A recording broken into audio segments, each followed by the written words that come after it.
با درود احترام، امروز هم در خدمتتون هستیم با برنامه دیگر در 9 مرداد 2585 شاهنشاهی 31 جولای 2026.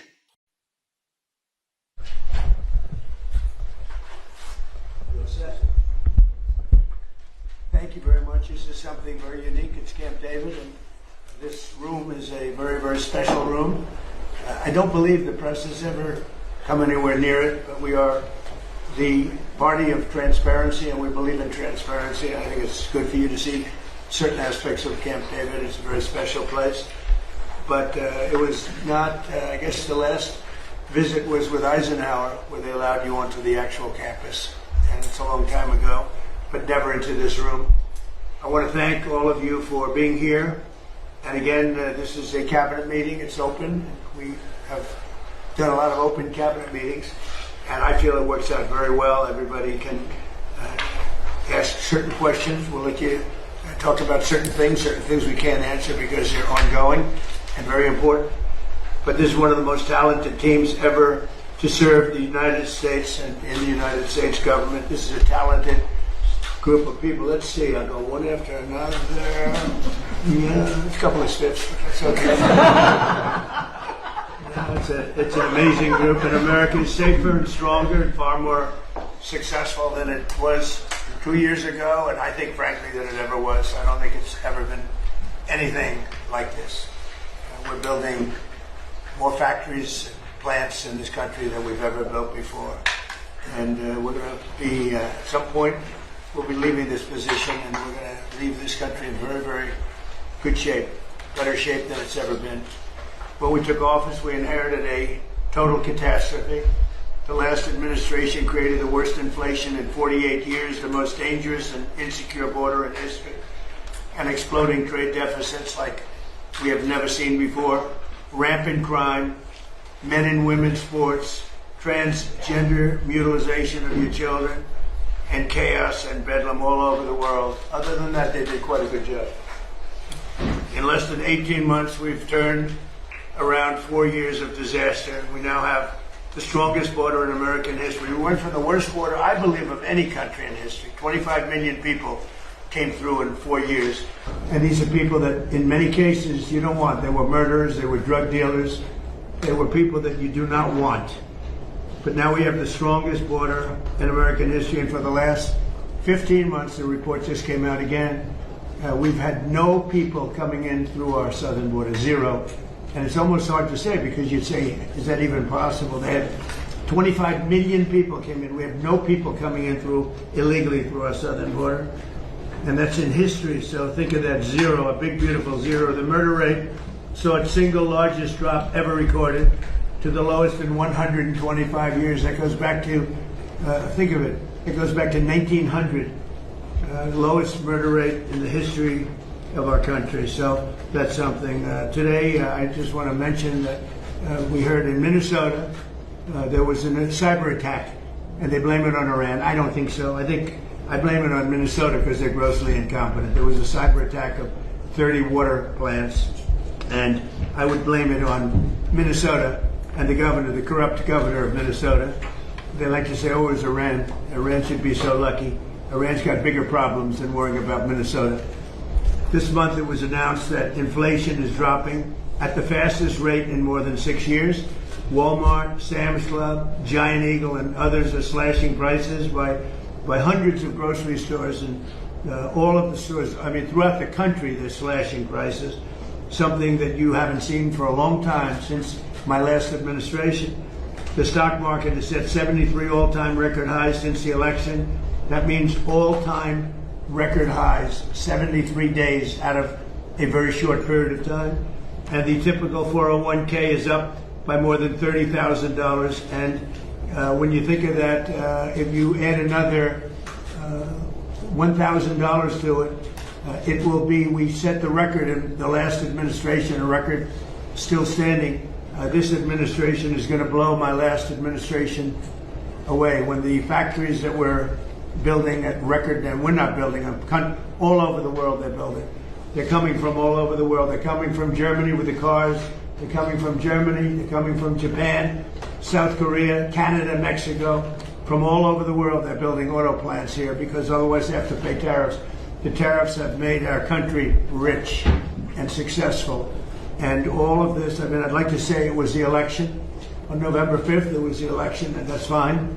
But without the election, you wouldn't have what I've done economically. So we have the most successful environment that we've ever had. There's never been anything like it from the standpoint of investment into our country.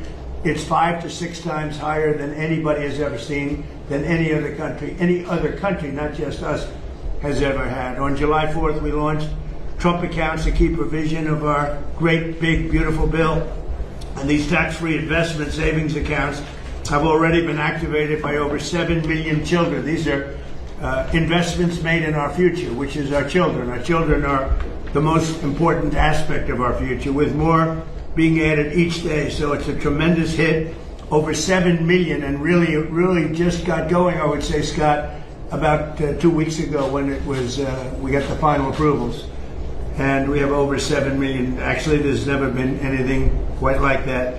But millions of accounts are pre-funded with $1,000 from the U.S. Treasury or generous gifts from private donors like Michael and Susan Dell and others who have given billions of dollars, billions. People are putting up hundreds of millions and billions of dollars into it and buying really a great future for children. When they turn 18 or when they turn 21, instead of having no hope, no future, they will end up with hundreds of thousands of dollars and maybe even more than that. So it's going to be something to see. With modest additional contributions, they'll grow by numbers that it could be over $200,000. We're looking at the timeline. I wish we had an economy like we have now with the stock markets going up, but they will benefit by our country being successful. And we're going to give every child a head start on the American dream. So go to trumpaccounts.gov. They're really something. The whole world's talking about it, and it's far ahead of schedule. Nobody thought it would be as successful as it's been, but it should be. It should be. And we start them off with $1,000, and this was part of the great, big, beautiful bill. With my most favored nation policy, you could say this is even a bigger thing, if that's possible. On drug prices, we're achieving record discounts on prescription drugs. The prescription drugs were going through the roof for many years, and now we're getting record discounts with price differences of 300, 400, 500, 600%. Nobody's ever heard of a thing like that. And what this is all about is that we had the highest prices anywhere in the world by far. Most expensive drugs, prescription drugs, and others. The highest in the world. The whole world was laughing at us. We paid for the rest of the world. We subsidized the whole world. And I said, we're not going to do that. And I started it in the first administration. I took it up. Obviously, Biden wasn't able to do anything about it because you had to get the consent of the drug companies, and you had to get the consent. More difficult would be the consent of other nations. The other nations had to agree, but they were paying a fraction, sometimes 10%, 20%, 40%, 70% less. So I had to call them and I had to get them on, and I said, if you don't do it, we're going to have to charge you tariffs. And they all said no at first, very politely said, sir, we can't do that. We're not going to double our prices. They had to double their prices, and in some cases triple their price, and we would come down. So a pill that sold for $10 in Germany would sell for $130 in New York. Same pill from the same company, the same factory, the same plant, same laboratory, from $10, and we pay $130. I say, no. Now the world is a bigger place, so it's not as bad as it sounds for them. So they went up to 20, and we came down to 20. So we now have the lowest drug prices anywhere in the world. We're tied with the lowest, but we're basically its favored nation. So we have the lowest drug prices anywhere in the world from the highest drug prices anywhere in the world. Now, what that does for your health care, I mean, I see these fake polls where the Democrats have wonderful numbers on this stuff, and they are horrible. What they've done, Obamacare is a total disaster. It's a costly wreck. It's unaffordable. We call it the Unaffordable Care Act. It's a disgrace. They never even thought of being able to do something like this. They didn't even try. They didn't even try. So I got the drug companies first, and then I got the countries. And the drug companies agreed because they knew the countries wouldn't agree. And when I called Germany, France, when I called the UK, when I called all of these countries, I said, you got to do it. It's unfair. We're paying 10 times more than you're paying for the same drug. You can't do this. And they said, well, we're not going to do that because we're going to have to double our price in order to make you happy. I said, no, maybe you're going to have to triple your price. They said, well, we can't do it. I said, that's all right. If you can't do it, then I can't do something also. And I'm going to charge you very substantial tariffs, which are far more than we're talking about. And they all said, we'd love to do it. We'd love to do it. It would be our great honor to do it. So nobody else would do this. This would have never happened. So your drug prices have gone down by numbers not even thinkable. My first term, I had the privilege of having lower drug prices from the beginning of the year till the end for the first time in 28 years, you remember. And I called a news conference to announce it. So the year had ended, and I was turned out 1/8 of a percent. 1/8 of a percent. Little tiny this much. It went down that much during 1 year. First time in 28 years it went down. It was always like this, just up, more expensive. And I called a news conference. I was so proud of myself. And I said, ladies and gentlemen, the first time in 28 years drug prices have gone down from January till the end of December. And I want to just congratulate everybody for being a part of this wonderful experiment. And 1/8 of a point. Now we're talking about 400, 500, 600% coming down. We pay the lowest drug prices anywhere in the world from the highest. So, and I'll say it again and again because the press doesn't want to report it. The fake news doesn't want to report it. They don't want to talk about it. What that does for healthcare, Bobby, is unbelievable because medicine's a big part of healthcare. So I wish that people would understand that, and I hope they're going to vote for us in the midterms because you'll see some stuff that will be horrible because they can blow it very fast if they don't know what they're doing. So your drug prices are great. I saw Spain yesterday, and I watched the catastrophe that took place. It looks like an invasion of a country by hundreds of thousands of people. And that same thing's going to happen to us if the Republicans don't get elected, except worse. Much bigger, much easier to get into, despite the fact that we have built thousands of miles of wall, which I said we were going to do, but we didn't have that, forget it. But we have the safest border in the world. If we're not in office, our country will be invaded at levels that made Spain look small time. And when I watched it, I said, I'm going to say it because I knew you were going to be at Camp David, and I say, that's going to be a talking point for the midterms. Because when you look at what happened to Spain, they don't know what to do. And it's happening again today. They're coming in by the tens of thousands. They're just invading the country. And what that is weak law, bad management, but very liberal law. They passed a couple of laws, and people read. People are smart. They read from other countries. And they swam that 3-mile swim or however they got in, but nobody's seen anything like it.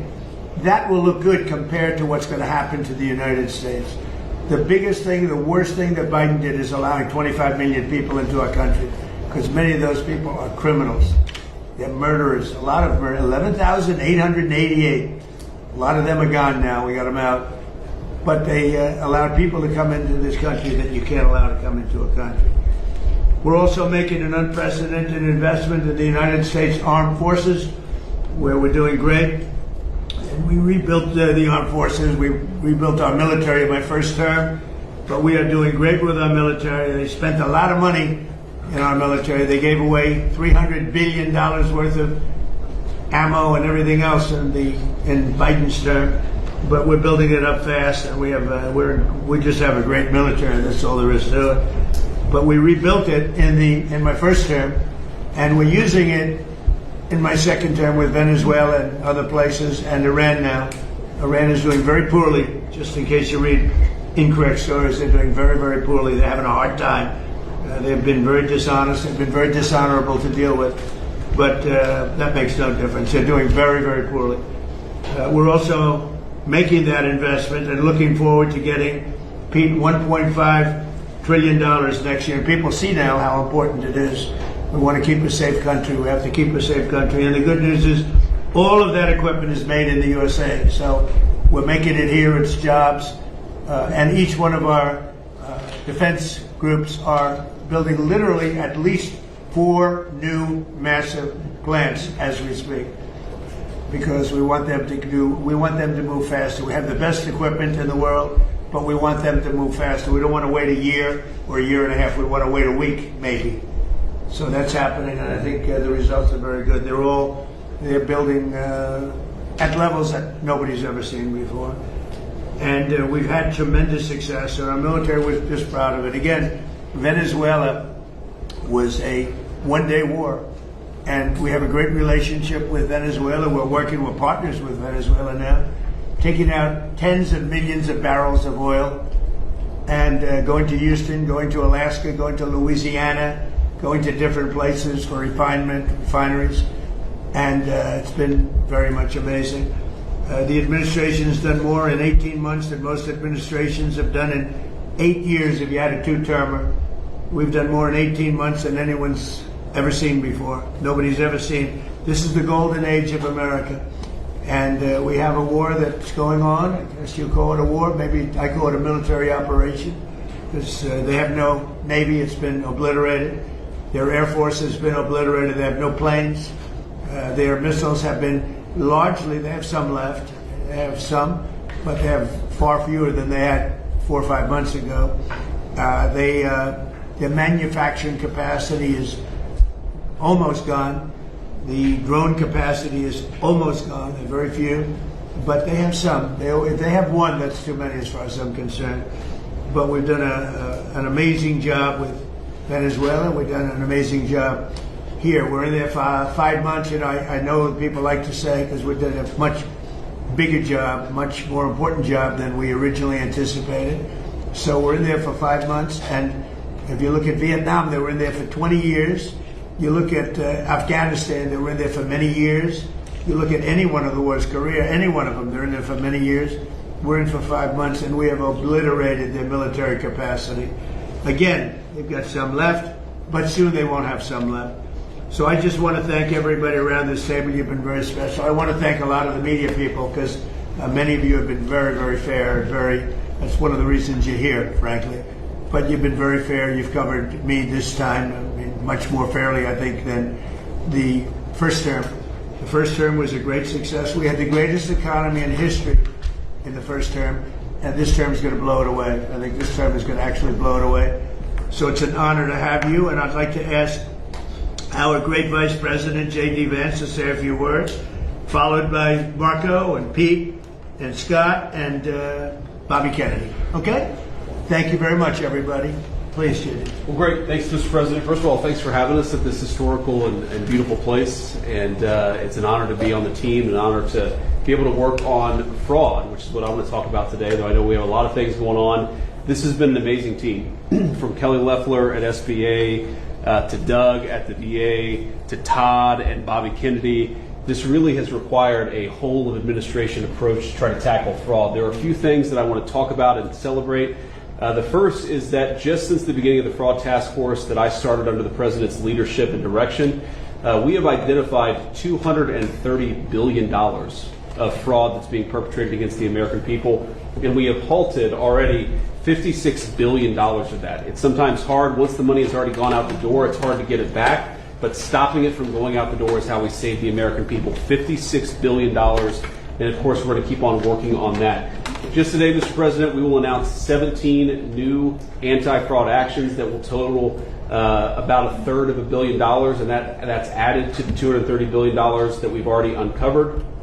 And I want to just talk for the benefit of the American people about why do we care so much about this? Because what I always try to remind people is that fraud has two victims.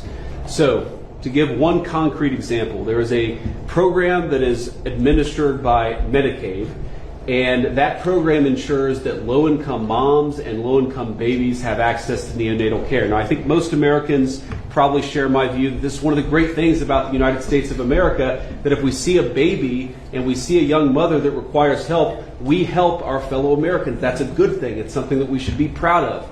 And yet, there is a program that has defrauded the moms and the babies who benefit from these. You've gotten people who've gotten rich by setting up false companies that are providing false services. So who loses in that equation?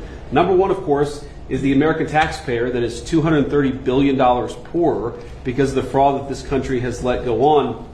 But I actually think most importantly is that we've seen that program run out of money. So we've seen moms and babies unable to access the health care that they need because the fraudsters have gotten rich. That is a disgrace. And until the president ordered us to stop it, no one was doing anything about it. So we've made a lot of progress, Mr. President, in just under a year, but we're going to keep on working at it because we believe the American people deserve to have their money spent as you and the Congress have directed it. There's big numbers you're finding, tremendous numbers. They look like Elliot Ness. Does anybody know who Elliot Ness? They look like that group of people you have lined up behind you. They're doing a great job. Yes, sir. Billions, think of, not millions, billions of dollars is being recovered. Billions. And you haven't seen anything yet. We have things happening that people aren't going to believe. The level of corruption and fraud that took place under the Biden administration was unprecedented. And Minnesota, California, Maine, believe it or not. You know, you think of Maine as this wonderful place. Yep. It's the level of corruption is incredible, all over the place. So, great job. Thank you very much. Thank you, sir. Okay, please. Oh, my turn. Well, first of all, thank you for bringing us out here. I got the chance to drive for the first time in a year and a half, which is golf, right? It was fun. It was great. And so just a couple points that we all know. We've followed in the news, obviously, the events in the Middle East, and others here can talk about that. Not that they're not important, but there's some other issues happening around the world, Mr. President, that you've shown great leadership in that have not gotten nearly as much attention. I think they deserve to mention today. The first is the International Criminal Court is an illegitimate international organization that, frankly, they make themselves illegitimate because they claim that even if you're not a member of that court, they can come after you. And what that literally means in the future is that American servicemen, political leaders, and others could find themselves under indictment by this International Criminal Court. If you want to know a little bit about it, Jack Smith used to work there.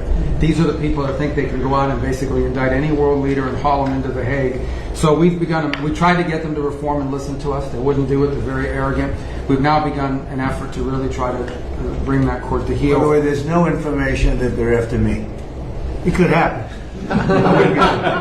Just so you know, she's talking about it. I'm saying that means that maybe he's not trying to defend me. He is trying to defend Bibi and various other people. But there are many people that shouldn't be looked at that way. But there is no indication that I'm one of them at this moment. Well, and I actually think the people who are in biggest danger in our system are servicemen, people in uniform. They'll try to go out for the rest of their lives. Will not be able to travel anywhere in the world with their families because they can be arrested on one of these. Imagine, you're a soldier, you fought in a war, and 20 years later they try to come grab you. So this is a big problem. So we've had dozens of countries already join us in this effort. Since we started 2 weeks ago, 5 countries have already quit the ICC and notified them that they're leaving, and we think there'll be more. The second thing is we had an unprecedented ministerial. 60 countries came to Washington, and we're a part of an effort where we were shedding light on far-left terrorism and violence.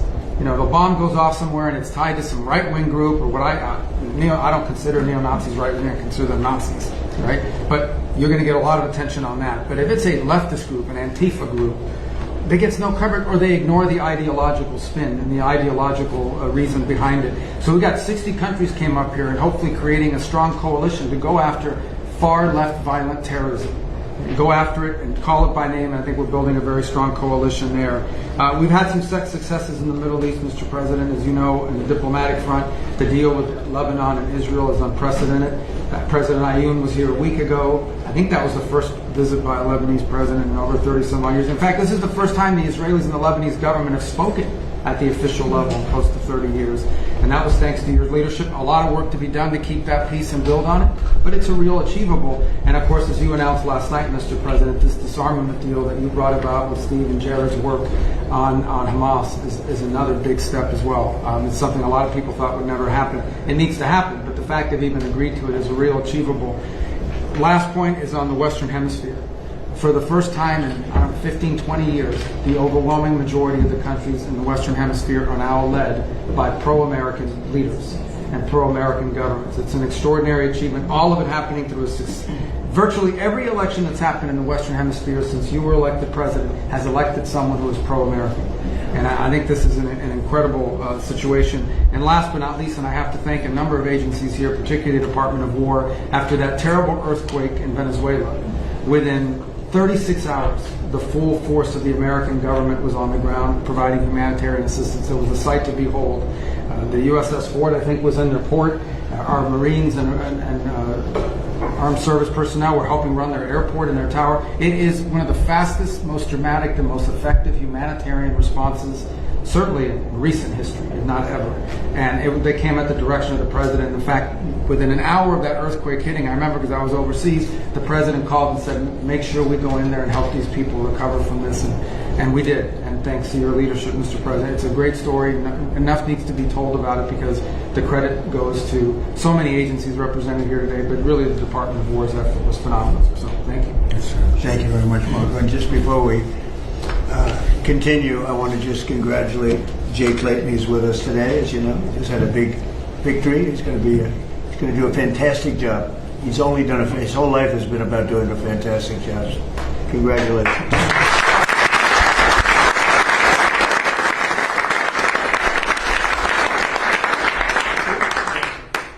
Thank you, Mr. President, for the invitation, the opportunity to be here. It's an honor for the War Department to help run this facility. Also, from the food to the fence line, it's an honor to have you. And it's great Americans here and all around the country and all around the world who are the core of what keep us safe.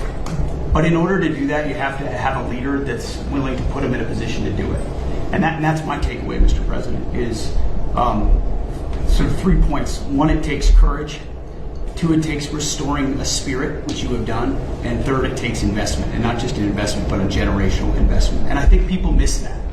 The courage it takes to seal the border, to say we're going to do it, and we're going to do it every single day, and we're going to do it on behalf of the American people. The courage to bomb the Houthis and say we will maintain freedom of navigation. I wonder why they're not involved in this conflict, the Houthis, even though they're a proxy of Iran, because they've felt the weight of American power for 45 days, and you had the courage to do that. The courage to do Midnight Hammer and conclude the 12-day war by obliterating their nuclear sites. Something other presidents had the option on their table to do, but they never pulled the trigger because of the complications, because of the challenges, because of the risk. Courage. The courage to take on the cartels and drug boats, and now forming the ACCC, the America's Counter Cartel Coalition, with all those friendly governments that Marco talked about who want to be shoulder to shoulder, not just with America, but with a bold, strong America with clear leadership. The courage to go get Maduro in the most heavily guarded house, inside the most heavily guarded fort, inside the most heavily guarded town in their capital city in the middle of the night, and change the entire dynamic of that country and that region. And the world saw what the American military was capable to do, but that doesn't happen unless the commander-in-chief says you're authorized to do it, and will take the handcuffs off when you do it to ensure that Americans come home. The courage to undertake epic fury and this Iranian regime and ensure they never have a nuclear weapon, which remains your commitment. And frankly, the courage to negotiate with people that have shown no willingness to do so honestly, with incredible negotiators who are the best in the world, and give them every opportunity to do it, give those things up peacefully. All of that takes guts. But that comes on the backs of the change in the spirit of our department. You talk about spirit all the time, and you're right to do so. When you rip out DEI, when you rip out social engineering and social justice, and you put in merit, and then you untie the hands of commanders to be commanders, to enforce discipline and accountability, to get back to basics, then you get historic re-enlistment inside our ranks. Our best people, Mr. President, are staying because they want to be in that kind of department.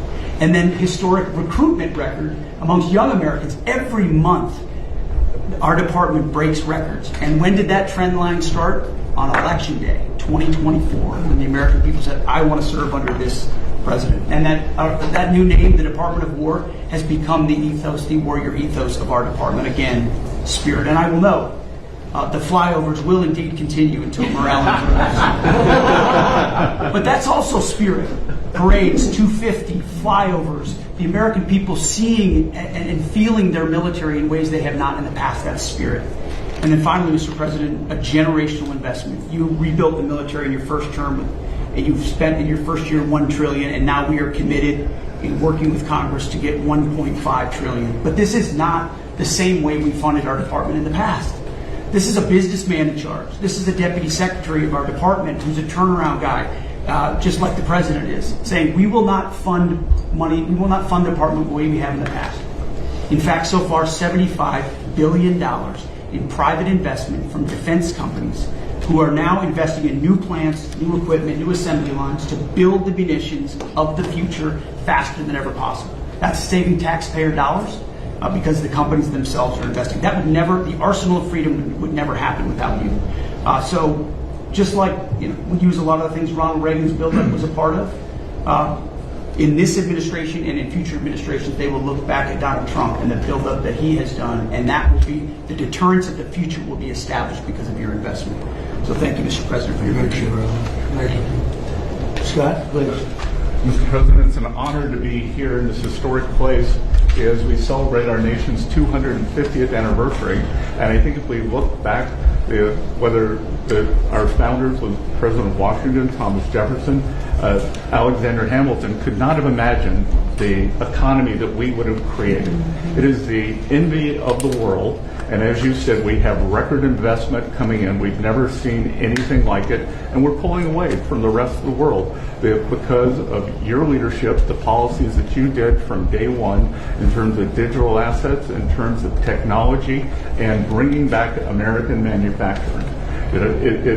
You've done it again. You had the incredible economy during your first term, and we are seeing that carry over here. And it is in stark contrast to the Biden economy, which was government jobs, government spending, and high inflation, the worst inflation in 50 years. And with the working families tax cut, which I will add, every Democrat voted against. Every Democrat voted against. It is the perfect barbell for this economy.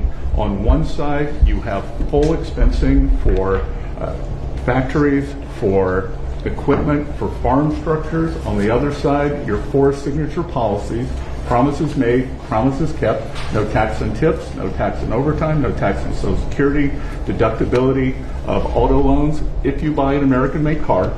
And the Americans are starting to feel it. Core inflation is low, consumer confidence is strong. We have the highest consumer confidence, came up today, in 5 months, and Main Street is back.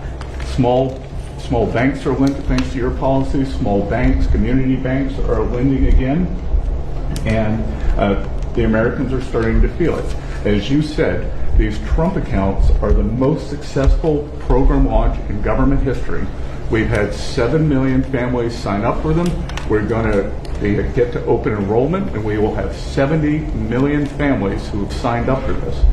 38% of American families, households, have no exposure to our great equity market. And thanks to you, we're going to have an ownership society. An ownership society. You were one of the first presidents to create assets for the American people, not more debt. We had the biggest tax refund season ever. Trade deals, tax cuts, energy dominance, and the regulatory efforts. America is ushering in the greatest reshoring wave in our history. In June, our manufacturing sector expanded for the 6th straight month. We've got construction jobs, and those are going to lead into manufacturing jobs. We've got Main Street prosperity. Real wages are up $1,000. And sir, what you've done again too is the bottom 25% of wage earners, just like in your first term, are outperforming the top 25%. This is a working families administration. In the past year, that group had wage increases of 5.5%. They have 3 times what the top end has done.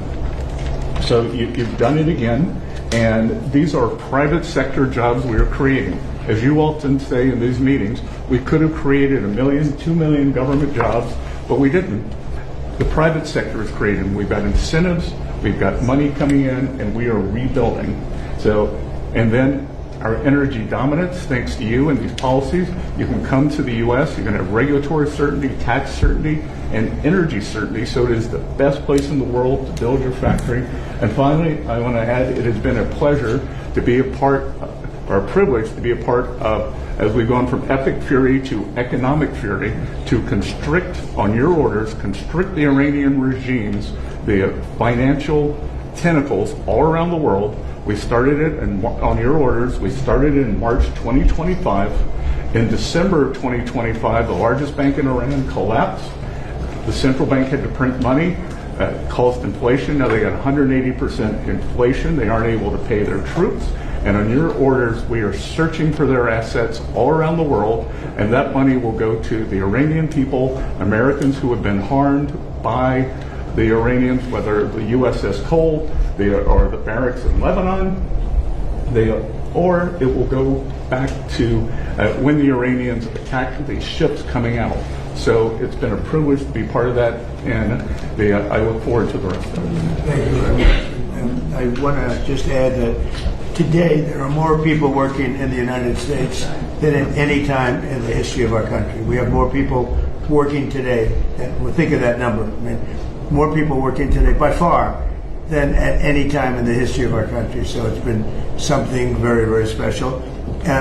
Bobby, please. Thank you, Mr. President. Let me just take a moment to take note of the historical significance of this occasion. Before the press came in, you asked all the cabinet members who had been to Camp David before, and I think about 3/4 of them had. I raised my hand, but I haven't been here for 62 years. I came here on weekends, as many weekends as we could between 1961 and 1963. My father loved this place. My uncle loved this place. He was, nobody knows about this because it's on the history books, but he was resentful at Dwight Eisenhower for renaming it Camp David. And he admitted if he had made it to his second term, he was going to rename it Shangri-La, which was the original name that Roosevelt had named it. My uncle prided himself on being the most open, transparent administration in history. He was the first president to have televised press conferences. During his 1,000 days in office, he had about 30 press conferences. You, Mr. President, have press conferences every day. Nobody's done anything like that. And here you've opened the inner sanctum of the presidency for the first time in history, and I think that's a beautiful thing. Because you also face, although you gave these guys a lot of compliments, the most hostile press corps that any president in United States history uniformly. So, anyway, I'm going to talk just briefly about a subject you alluded to, which is the MFN, and just so everybody has the background, you were here to every president promised to fix that disparity between what we pay and what the other developed countries pay.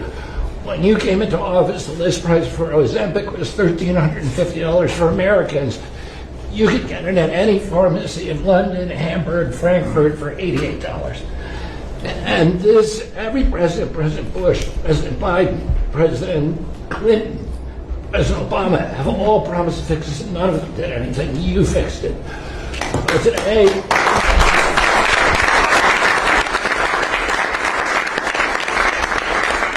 by the time you leave office, assuming that's in 2028, 95% of the drugs that are available to Americans, they will be paying the lowest prices in the world. Trump RX, just in the short time that since we put it out, has saved Americans $700 million. We now have 800 drugs on there. We have deals with Amazon, with GoodRx.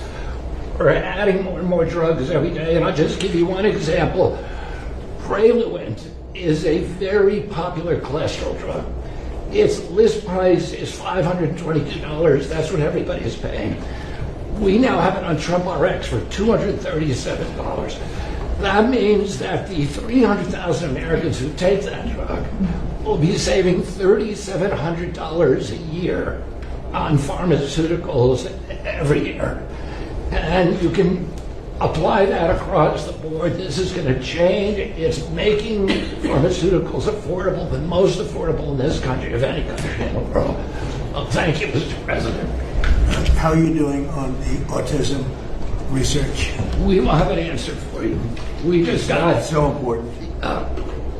Okay, we'll be talking about that. We'll be having something of interest. Such an important thing. There's a picture of your uncle right there on the wall. I know he's looking handsome guy, and that's quite a picture. Did you see it? Yeah. So maybe that gave you the idea to start out that way, but it's quite a picture. Any questions? Mr. President, Mr. President. Go ahead. We've seen these strikes between Iran and the United States over the past 10 days. How do you go about reviving the ceasefire and getting diplomacy back on track? Well, I think we just want to win. You know, we just want to win. We're doing very well. We're trying to be nice as you can be in a situation like that. But you know, they're being decimated. They have no navy. They have no air force. They have no anti-aircraft. Doesn't mean they don't have any capability. They have some, but very little. We just want to win. We don't want to have them. It's very simple. They cannot have a nuclear weapon. Iran will not have a nuclear weapon, and they can't have a nuclear weapon. If they did, the Middle East would have been wiped out by now. If I didn't stop the JCPOA, the Obama deal, if I didn't terminate that, they would have had a nuclear weapon. I believe Israel would no longer be with us, and big parts of the Middle East, and perhaps other countries in different continents, frankly, because these people are crazy. So they cannot have a nuclear weapon, and they won't.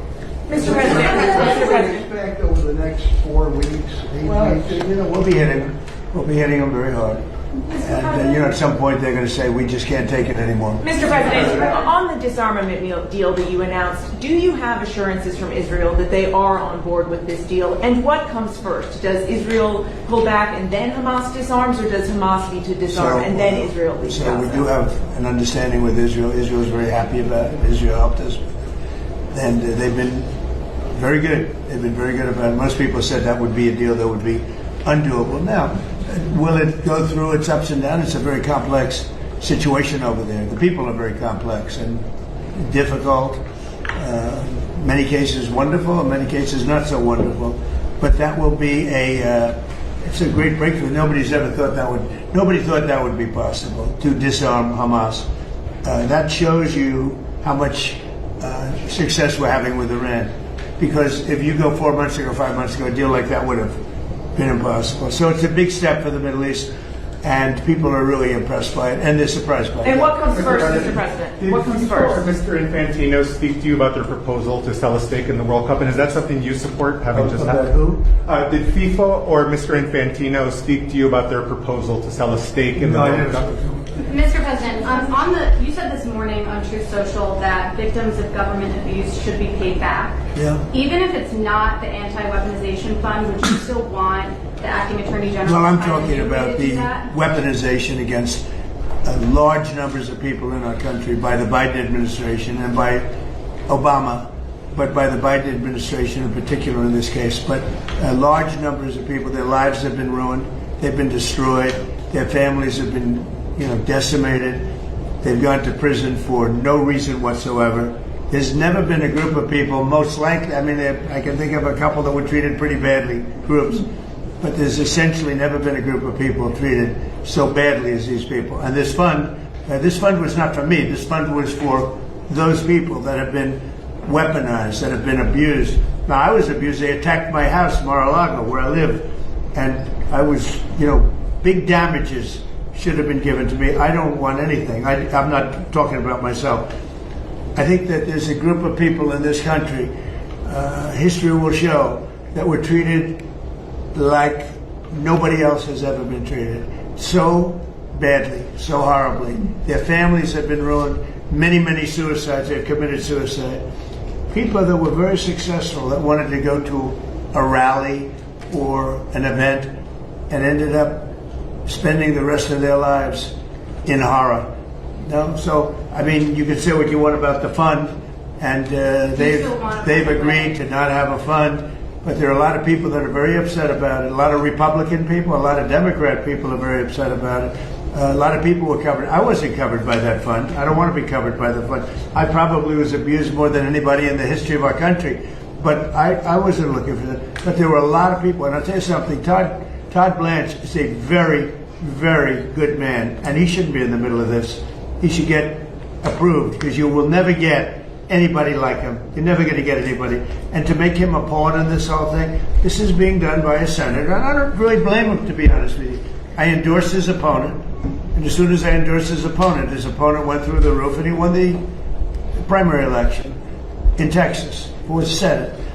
And the man that lost, the man that I didn't endorse, has become very angry, and that's okay. I mean, I understand that. I probably would do the same thing. You want to know the truth? I think I'd do the same thing. Mr. President, on that though, do you agree, just to be clear, do you agree with the Acting Attorney General that the Anti-Weaponization Fund is dead? And why not just put that in writing? Well, it is dead, but, you know, I wish it weren't, to be honest with you. I think people were horribly treated, horribly abused. This has nothing to do with her. This was me. Horribly abused. And I'd like to see them compensated for the pain. They lost their families. They committed suicide. Many people committed suicide. They went down for an innocent journey. And I'm not only talking there, I'm talking about not even having to do with that. The way they were treated. The Biden administration and the Obama administration weaponized government and destroyed lives. Mr. President, are you willing to accept limits on the scope of the audit immunity deal in order to get Attorney General Blanche confirmed? Well, no, he should be approved forthwith. I mean, you're never going to get a person like that. Everybody agrees to it. Don't forget, Senator Cornyn thought he was phenomenal until he lost. You know, when he lost, is that a correct statement? You come from Texas. I mean, he thought this was the most incredible person. And then when he lost because of me. I endorsed somebody else. And as soon as I endorsed the other person became a rocket ship upward. And he lost. And, you know, I think I'd be the same. But would you I shouldn't say that, but I'd be upset also. And so I fully understand it. He shouldn't be that way. I shouldn't be that way. But he is that way. He's become a very angry person. And I understand. You have a couple of others that I've caused their defeat too. And, you know, you'll probably hear from them too. Yeah. Mr. President, back on Iran, there was a report that you got a proposal from the military to go big and hit them hard over 10 or 14 days. Well, we're going big. Are you going to consider? We've already gone big. Look, I mean, what's big? They had 159 ships. That was their entire Navy, 159. Their entire Navy is laying at the bottom of the sea. I'd say that's going big. They had 200 airplanes. They're all gone. Every one of them. They're not one airplane. They had anti-aircraft weaponry, very good, but it didn't work. And it's all gone. Their radar is all gone. Their leaders are all gone. Everything's all gone. But they'll fight onward. Mr. President, on Ukraine, you said the other day that you're not sure about whether to grant Ukraine the Patriot missile license that had been discussed. Do you want to see more from Zelensky before you take that action? Well, it's a big step. Look, we have the greatest weapons in the world. We have the greatest drones in the world. People don't know that. We have the greatest weaponry in the world. We have, in the case of President Zelensky, he'd like to have some Patriots. He'd like to have some Tomahawks, which are, you know, lethal, one offensive, one defensive. But when you give somebody the right, very complex weapons, by the way. I mean, the Patriot, as an example, the other day you read that 5 missiles were shot. They were going 8,600 miles an hour. Think of it, 8,600. Now a car, if you go 60, it gets to be a little faster. If you go 100, 8,600 miles an hour, and they were big missiles. And they were shot at Jordan. And our guys were there. Bing, bing, bing, bing, bing. 5. Bing, bing, bing, bing, bing. Right? I don't want to be minded. I had to be very careful. That would have been a great sound bite. Right? There were 5 missiles, and we shot all 5 down before they got close. Nobody else has that capacity. These weapons are incredible. And we have to be very careful about letting somebody build them. You know, it's very important now. We are building many plants now to make those, and the Tomahawk missile is the most incredible thing. It can go into a doorway. You can put it through a window of a house. Nobody's ever seen anything like it. You have to be very judicious, but you have to be very careful. Now, we have not agreed to that. We're talking about it, but it's a hard thing to give away that kind of technology. And I don't think this would ever happen, but you know, those people that you give that technology, they can someday turn on you. You know, that is possible. You look at war, it's happened a couple of times over the years, right? So we have to be very careful. I mean, we guard that.